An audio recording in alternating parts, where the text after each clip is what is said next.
بسم اللہ الرحمن الرحیم۔ السلام علیکم ورحمۃ اللہ وبرکاتہ۔ قوم عمالقہ کے ظلم و جبر، بادشاہ جالوت کی فوج کے مقابلے میں صف آرا بنی اسرائیل کے بادشاہ حضرت طالوت کے لشکر میں ایک کم عمر نوجوان بھی اپنی غلیل کے ساتھ شامل تھا، کیونکہ نو عمر ہونے کی وجہ سے اسے اسلحے نہیں دیا گیا تھا۔ جالوت جسم کو سامان حرب سے سجائے نہایت رغونت اور تکبر سے شاہی سواری پر بیٹھا اہل ایمان کو دعوت مبارزت دے رہا تھا۔ ابھی بنی اسرائیل کا یہ چھوٹا سا لشکر کوئی فیصلہ بھی نہ کر پایا تھا کہ اچانک ان کی صفوں میں موجود یہ کم عمر نوجوان عقاب جیسی برق رفتار سے باہر نکلا اور جالوت کے سامنے پہنچ کر اسے للکارنے لگا۔ گوشت کے پہاڑ لہیم، شہیم اور طویل القامت جالوت نے حیرت کے ساتھ نوجوان کو دیکھا تو حقارت سے بولا، جا میری آنکھوں کے سامنے سے دور ہو جا، میں تجھے قتل کرنا پسند نہیں کرتا۔ بے خوف نوجوان نے بادشاہ کی آنکھوں میں آنکھیں ڈال کر گرجدار آواز میں جواب دیا، لیکن تجھے قتل کرنا مجھے پسند ہے۔ پھر فلک میں چمکتے سورج کی تیز روشنی میں ارض و سما نے ایک حیرت انگیز منظر دیکھا۔ نوجوان کی غلیل سے گولی کی طرح نکلے پتھر سے جالوت کا متکبر سر پاش پاش ہو چکا تھا اور اس کا طاقت اور جسم زمین پر اوندے منہ پڑا تھا۔ یہ سب اتنا اچانک ہوا کہ جالوت کی اسلحے سے لیس فوج کو سنبھلنے کا موقع ہی نہ ملا اور وہ بدحواس ہو کر بھاگ کھڑی ہوئی۔ یہ نوجوان ایک چرواہا تھا جو سارا دن جنگل میں بکریاں چرایا کرتا تھا اور غلیل سے بکریوں کے قریب آنے والے درندوں کو مار بھگاتا، لیکن قدرت نے تو اس کے لیے بڑے فیصلے کر رکھے تھے۔ اللہ تعالیٰ نے پہلے اسے بنی اسرائیل کا بادشاہ بنایا اور پھر اسے نبوت اور رسالت کے عظیم منصب پر فائز فرمایا۔ حضرت داؤد علیہ السلام 1965 قبل مسیح فلسطین میں پیدا ہوئے۔ آپ حضرت ابراہیم علیہ السلام کی نسل میں سے تھے۔ حضرت داؤد علیہ السلام پست قد تھے، آنکھیں نیلی تھی، جسم پر بال بہت کم تھے، چہرے سے پاکیزگی جھلکتی تھی، نہایت ہمدرد، قوی، بہادر اور نڈر ہونے کے ساتھ ساتھ حکمرانی اور فیصلہ کرنے کی قوت تحفہ خداوندی تھی۔ حضرت داؤد علیہ السلام سے قبل بنی اسرائیل میں نبوت آل النبی بن یعقوب میں چلی آ رہی تھی، جبکہ بادشاہت دوسرے خاندان یہودا بن یعقوب میں تھی، لیکن اللہ رب العزت نے پہلی مرتبہ دونوں اعزازات ایک ہی شخصیت میں جمع فرما دی۔ حضرت داؤد علیہ السلام اللہ کے برگزیدہ نبی اور رسول تھے اور بادشاہ بھی۔ انبیاء کرام علیہ السلام نے حضرت آدم علیہ السلام کے بعد حضرت داؤد ہی وہ پیغمبر ہیں جنہیں قرآن کریم نے خلیفہ کے لقب سے نوازا۔ امام باغی رحمۃ اللہ علیہ نے اپنی تفسیر میں لکھا ہے کہ زبور اللہ تعالیٰ کی کتاب ہے جو حضرت داؤد علیہ السلام پر نازل ہوئی۔ اس میں 150 صورتیں ہیں جو دعاؤں اور حمد و ثنا پر مشتمل ہیں، تاہم ان میں حلال و حرام اور فرائض و حدود کا بیان نہیں ہے۔ حضرت داؤد علیہ السلام کو اللہ تعالیٰ نے دل نشین آواز اور سحر انگیز لحن عطا فرمایا تھا۔ آپ جب زبور کی تلاوت فرماتے تو وجد آفرین تلاوت سے مسحور ہو کر چرند پرند، درخت، پہاڑ، جن و انس، دریا و سمندر یعنی سب اللہ تعالیٰ کے حمد و ثنا میں محو ہو جاتے، اس لیے آج تک لحن داؤدی ضرب المثل ہے۔ مفسرین کے مطابق اللہ تبارک و تعالیٰ نے پہاڑوں، پرندوں، جانوروں کو حکم دیا تھا کہ جب حضرت داؤد علیہ السلام کا ذکر کرے تو وہ سب بھی ان کلمات کو دہرائیں۔ جب وہ زبور کی تلاوت کرتے تو پرندے بھی ہوا میں ٹھہر کر ان کے ساتھ ذکر الہی میں شامل ہو جائے۔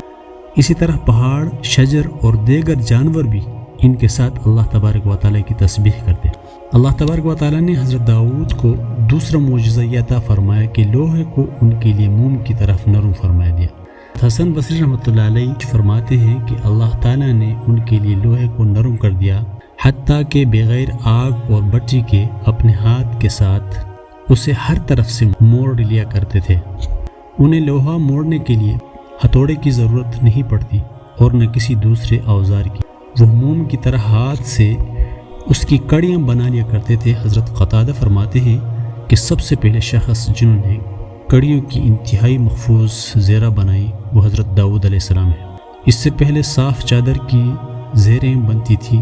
حضرت داؤد علیہ السلام اپنی خلافت کے زمانے میں بیس بدل کر بازاروں میں جاتے اور لوگوں سے پوچھا کرتے تھے کہ داؤد کیسے آدمی. چونکہ سلطنت میں عدل و انصاف عام تھا اور لوگ آرام و عیش سے رہتے تھے، کسی کو حکومت سے شکایت نہ تھی، اس لیے آپ علیہ السلام جس سے بھی سوال کرتے وہ حضرت داؤد علیہ السلام کی تعریف ہی کرتے. اللہ تعالیٰ نے آپ کی تعلیم کے لیے ایک فرشتے کو انسانی شکل میں بھیجا، تو آپ علیہ السلام نے حسب عادت اس سے بھی وہی سوال کیا. جواب دیا، داؤد بہت اچھا آدمی ہے، وہ اپنے نفس اور اپنی رعیت کے لیے بھی بہتر ہے، مگر ان میں ایک عادت ایسی ہے کہ وہ نہ ہوتی تو کامل انسان ہوتے. داؤد علیہ السلام نے پوچھا وہ عادت کیا ہے؟ فرشتے نے کہا وہ اپنے اور اہل و عیال کے خرچ کے لیے بیت المال میں سے لیتے ہیں. یہ بات سن کر حضرت داؤد علیہ السلام نے دعا فرمائی، اے اللہ مجھے کوئی ایسا کام سکھا دے جو میں اپنے ہاتھ سے کروں اور اس کی اجرت سے اہل و عیال کی اخراجات پورے کر سکوں، عوام کی خدمت اور سلطنت کے تمام کام بلا معاوضہ کروں. ان کی دعا قبول ہوئی اور انہیں زیرہ بنانے کا ہنر سکھا دیا گیا. حدیث مبارکہ میں آتا ہے کہ اللہ تعالیٰ کو سب سے زیادہ محبوب نماز داؤد علیہ السلام کی نماز اور سب سے زیادہ محبوب روزے داؤد علیہ السلام کی روزے ہیں. وہ نصف رات تک سوتے، پھر اٹھ کر رات کا تنہائی حصہ عبادت میں کھڑے رہتے اور رات کے آخری حصے میں سو جاتے. ایک دن روزہ رکھتے اور ایک دن ناغہ کرتے، جنگ میں فرار نہ ہوتے. حضرت داؤد علیہ السلام اپنے زمانے میں لوگوں کی مقتدا و پیشوا تھے. آپ عدل و انصاف اور زاہد و تقوی میں مشہور تھے.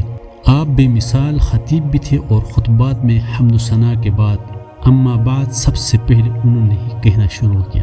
اللہ تعالیٰ نے حضرت داؤد علیہ السلام کو نبوت اور رسالت کے ساتھ ساتھ حکومت بھی عطا فرمائی تھی. آپ فن خطابت کے ماہر تھے جبکہ آواز بھی خوبصورت پائی تھی، لہٰذا درس و تبلیغ اور وعظ و نصیحت کے ذریعے بنی اسرائیل میں جذبہ جہاد ابھارا اور انہیں کفار اور مشرکین کے ساتھ جنگ پر آمادہ کیا. بہت تھوڑے عرصے میں فلسطین، عراق، شام، دمشق، شرق اردن اور خلیج عقبہ سے فرات تک جزیرہ العرب کے بیشتر علاقے ان کے زیر نگین آ چکے تھے. مفسرین کے مطابق صورت مسح ہونے کا یہ واقعہ حضرت داؤد علیہ السلام کے زمانے میں پیش آیا.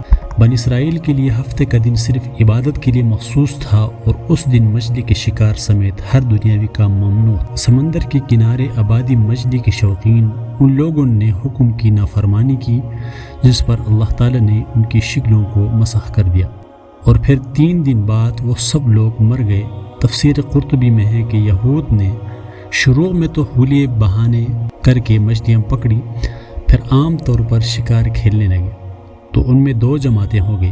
ایک جماعت میں علماء و صلحاء تھے جو انہیں اس کام سے روکتے، جبکہ دوسری جماعت نافرمان افراد پر مشتمل تھی.